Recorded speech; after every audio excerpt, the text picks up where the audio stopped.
Hey, hello. It's lovely to see you again, Diane. We're here for another episode of our Neurodivergent Nook podcast. Today, we're going to be talking about the process of diagnosis. So, things like pros and cons, Mhm. um, both for children and for Yeah. adults. I'm Helen Neal. As always, haven't changed. I'm a therapist and autistic ADHD myself, and I'm with Diane, and I'll let her introduce herself. Thank you, Helen. Hi, Diane here, also ADHD, previous teacher and head teacher. I'm currently a foster carer, a tutor, and a coach for neurodivergent teenagers as well. Wonderful. So we've got both professional and lived experience.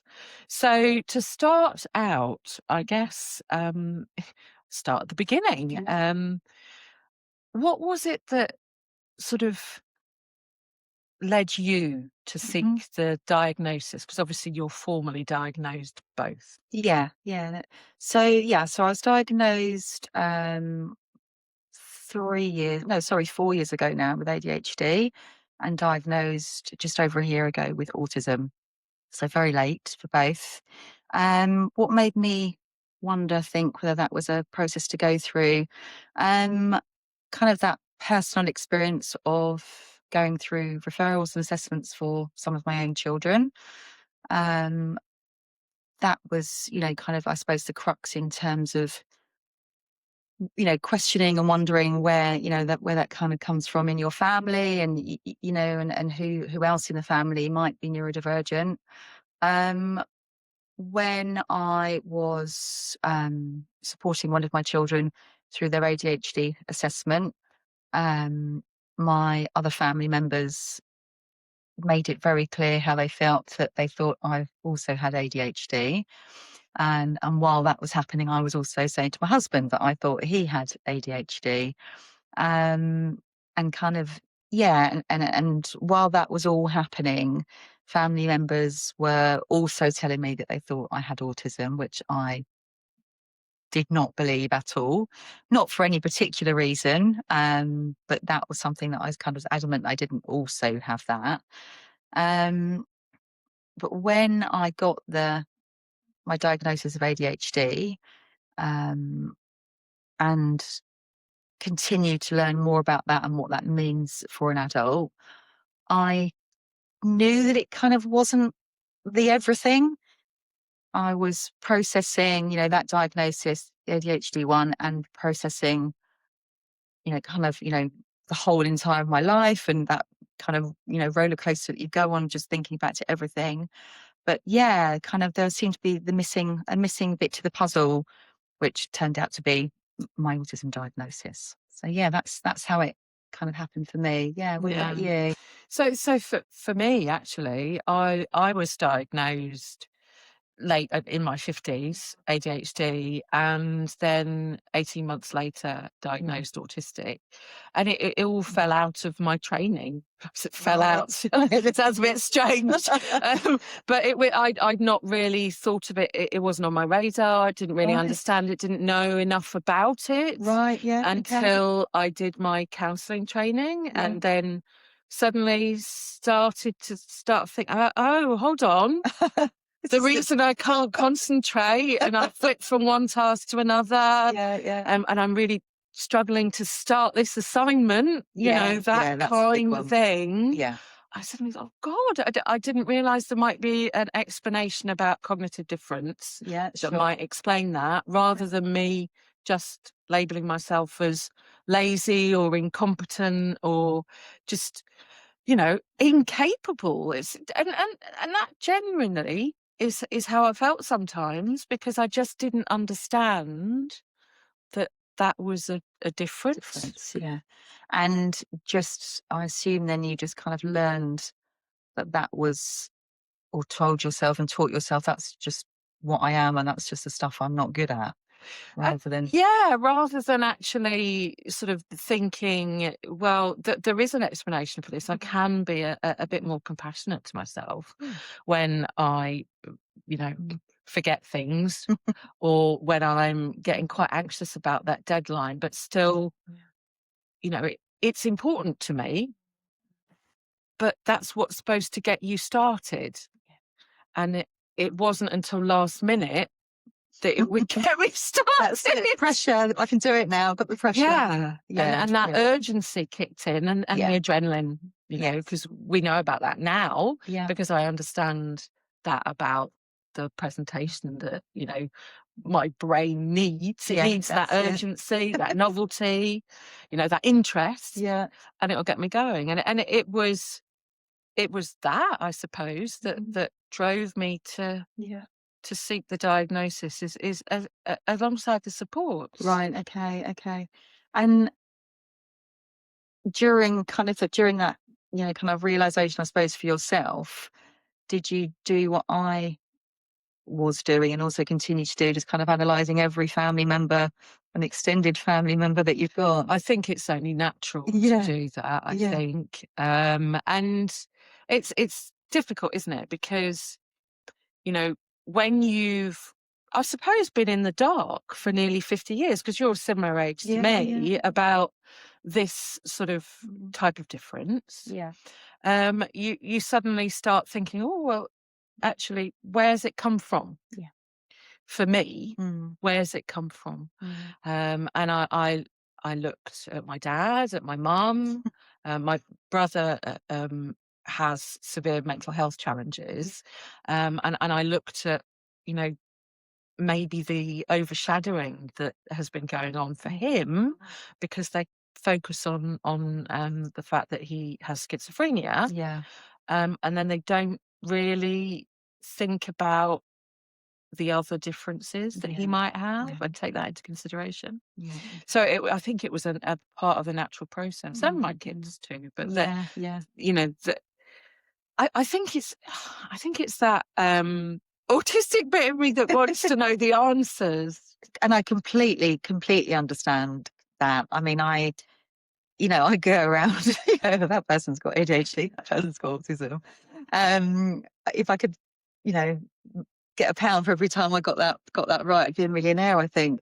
I think, and I have different friends who have very different opinions, I suppose, and views on whether an assessment and a diagnosis is important, whether it's for them or their child, for example, or whether they think it's not necessarily. They've got by this far in life, and they don't need to change anything or find out anything more about themselves.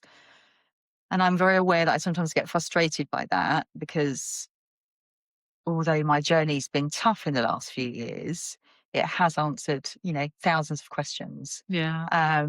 And I can now sit here with my dress and my pink trousers and my beads, being me and not masking. And, if I'd worn this out 5 years ago kind of thing and had my hair like this, I would have been just completely uncomfortable, because I would have been worried about what other people felt about me.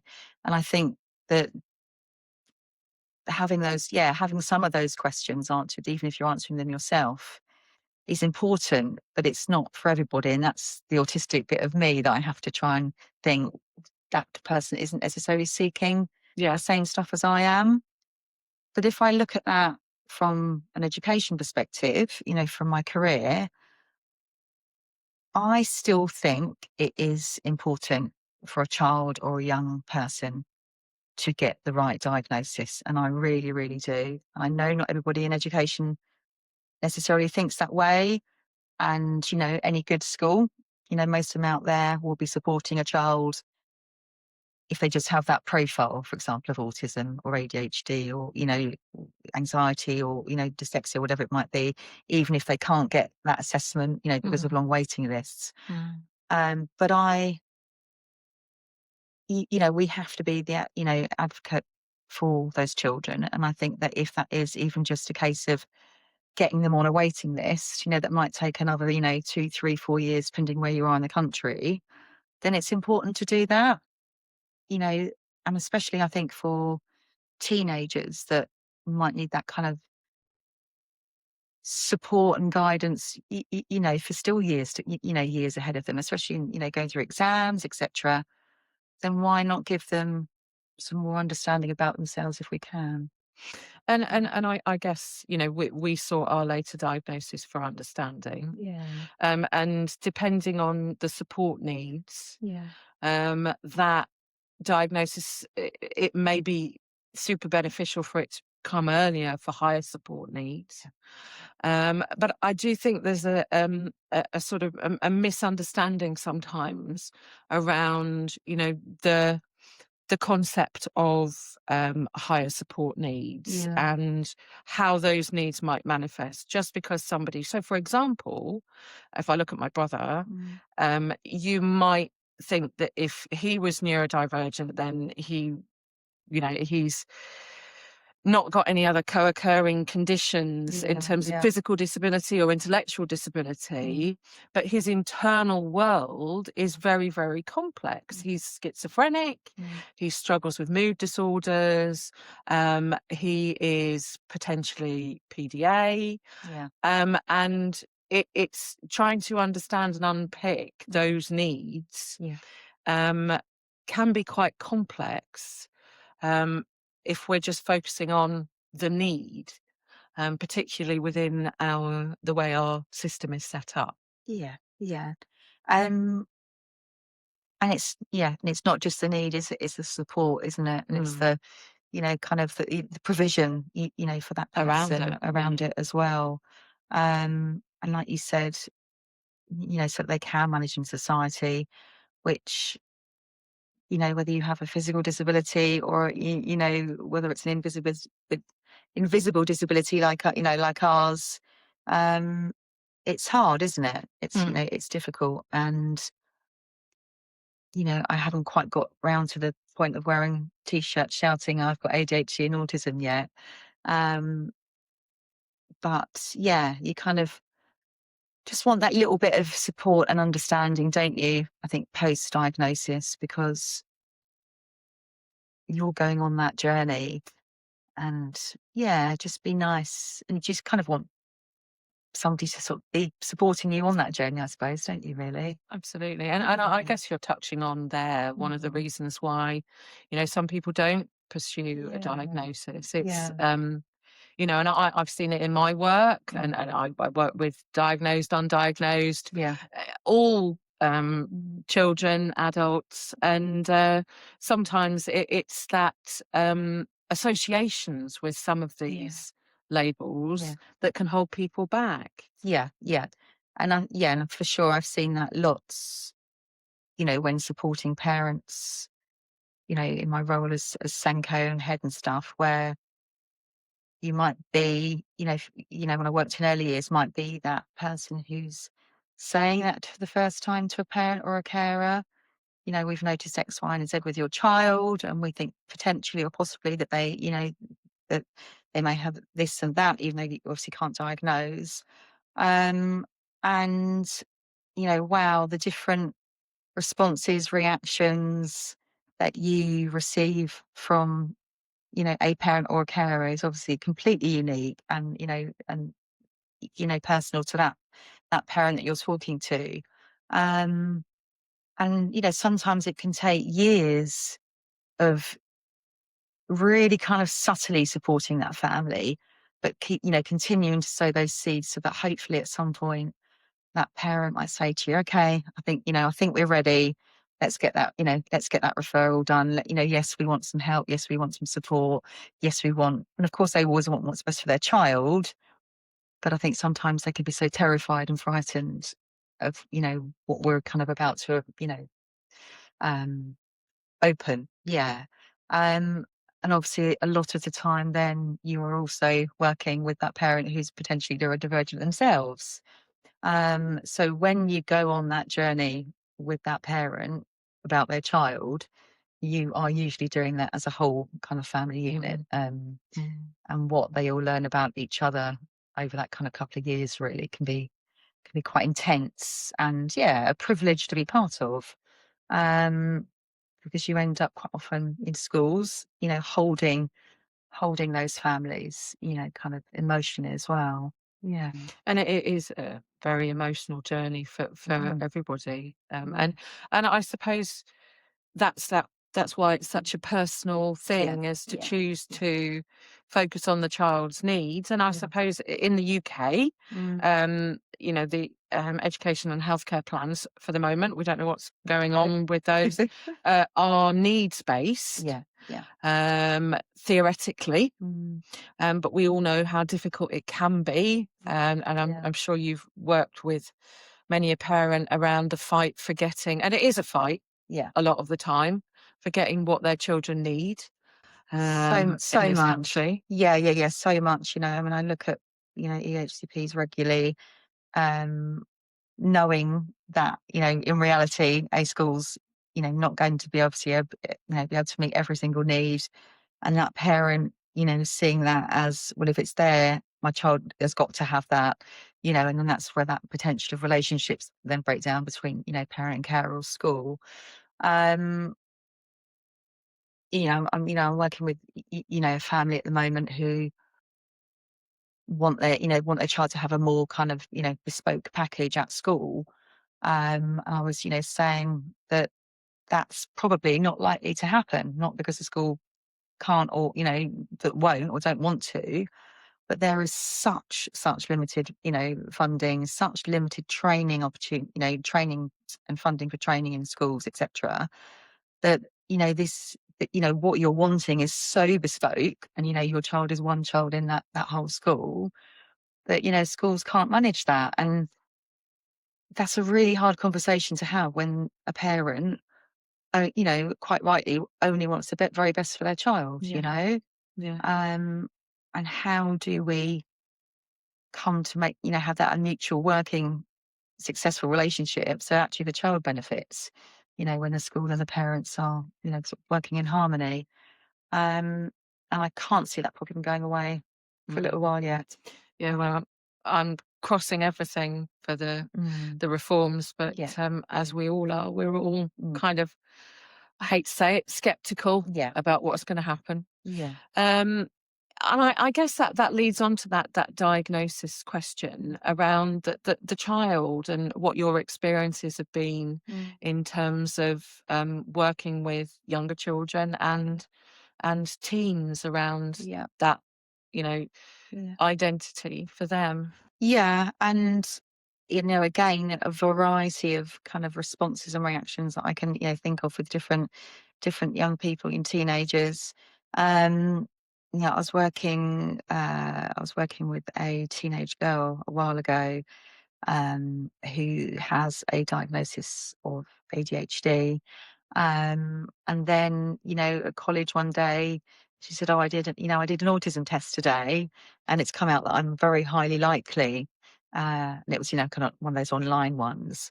But, she now wants to pursue that. And then kind of having to share that with the parents who that wasn't on their radar at all. Hold on a second, we're just, still getting over the fact that our child's got ADHD. What, where's this come from?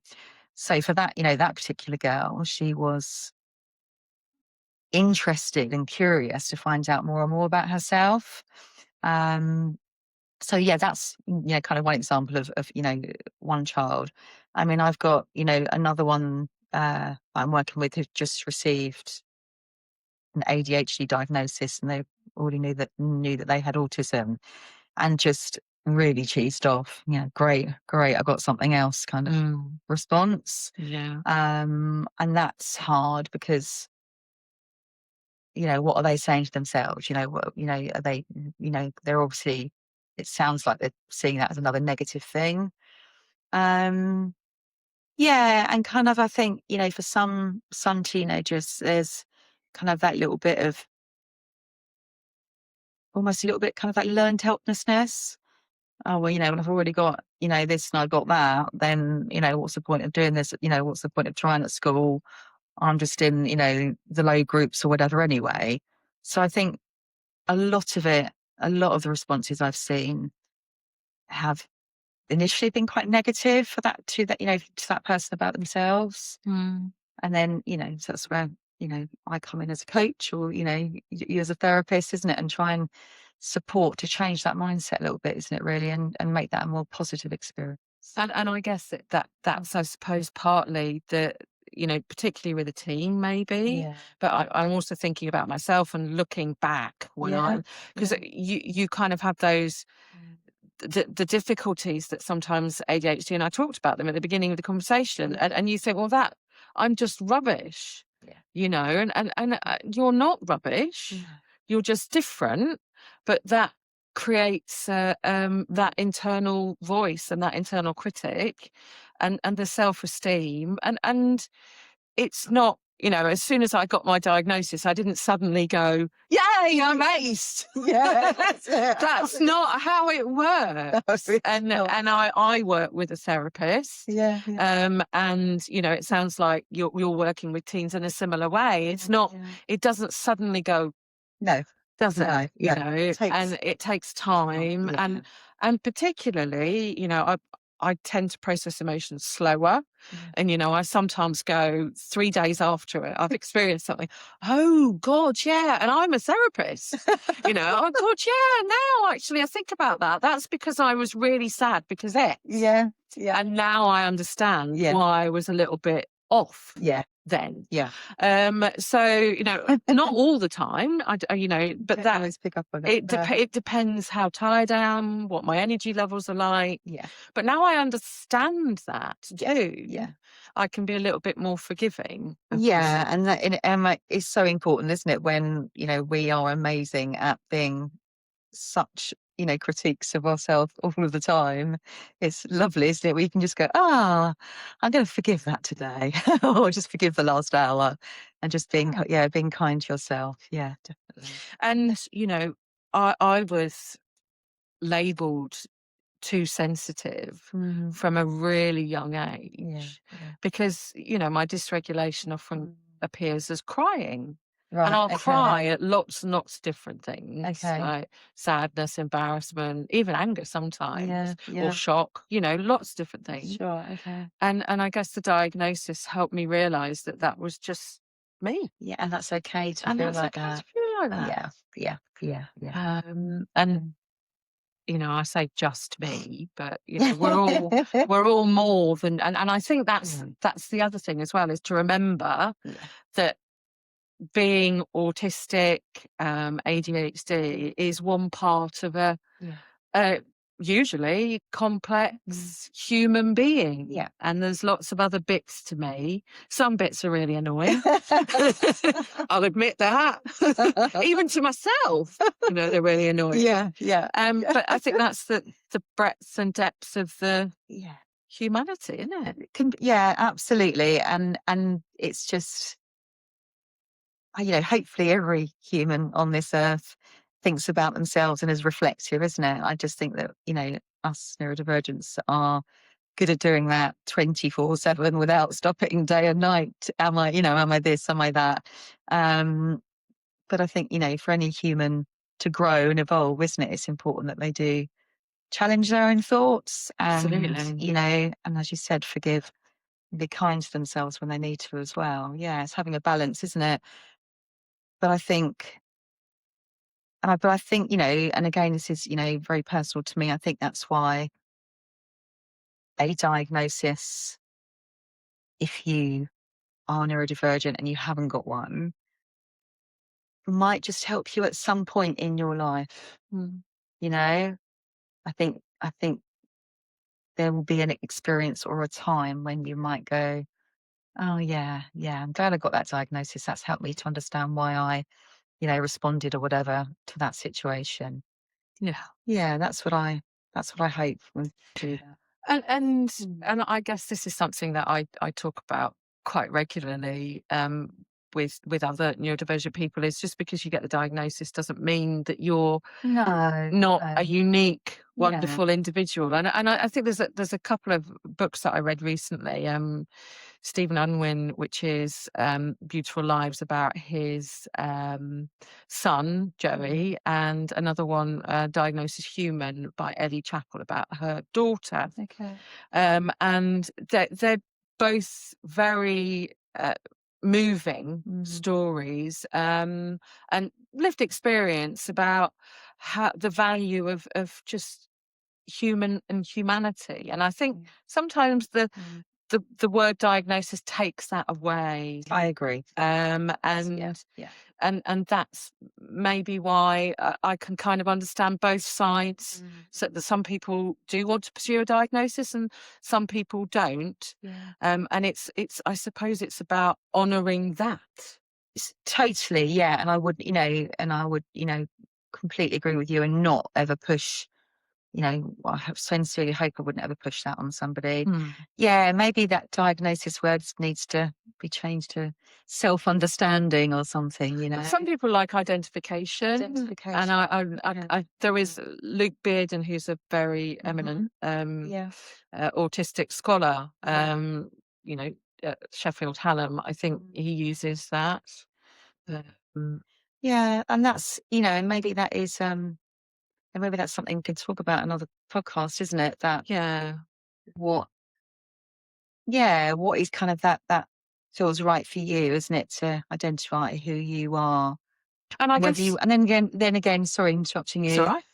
I did it. And I think self-diagnosis or awareness of, what if you have a neurodivergence, is just as important, isn't it? I Absolutely. suppose what I probably should have said there is it doesn't necessarily need the paperwork. Yes. I just think it's important to acknowledge and understand. Yeah, about yourself.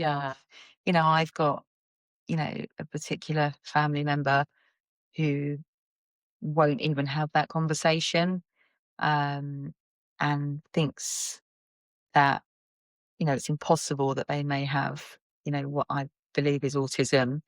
And unfortunately, that's had a massive, massive impact on our relationship, because they see that as a really negative thing about themselves, even though they don't see it as a negative thing to family members. So I think that's self-understanding and, like you said, that self-identification. Yeah, really important. Yeah. And I think that there's an element here where we're all wired to explore ourselves. And the way that being autistic, ADHD, mental illnesses, mental difference, it's all couched within there's something wrong, you're a bit broken because of the medical model. Yeah. And I think that feeds into that kind of negativity potentially about that word, diagnosis. Completely. And that's perhaps why we are thinking of it like that. And the going back to that point about the diversity of humanity, there are so many different ways that we can be, that's including physical disabilities and differences. And I think that, the way we've, I suppose, focused on that medical model without really thinking about how society disables people that are in a wheelchair or that can't see, and the invisible disabilities as well. And perhaps we need to take a step back and really think about that too. So it's not just diagnosis around being autistic, it's a wider question as well. I think